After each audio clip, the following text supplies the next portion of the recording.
Un tragico appuntamento con il destino. Erano le 17 di lunedì quando Pietro Bellato, 25 anni, residente a Montegrotto Terme con la famiglia, mentre percorreva l'autostrada A1 in Toscana, in auto con lui la fidanzata di 24 anni, è stato travolto dal carico di bobine di carta di un tir che dopo aver perso il controllo era prima sbandato in carreggiata per poi riversare il materiale su quella opposta.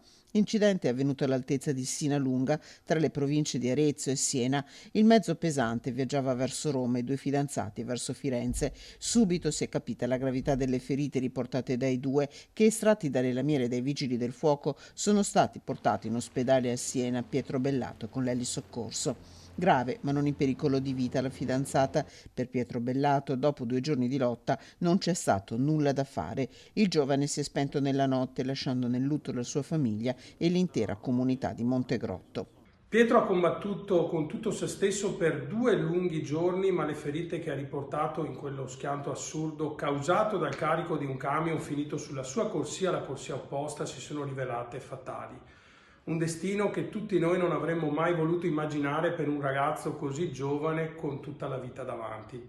Il mio pensiero va alla sua famiglia, ai genitori, alla sorella, a tutti i cari che oggi portano un dolore immenso, va alla sua fidanzata che era con lui in quei momenti terribili e che adesso affronta una lunga strada verso la guarigione. Le auguro con tutto il cuore di ritrovare presto le forze.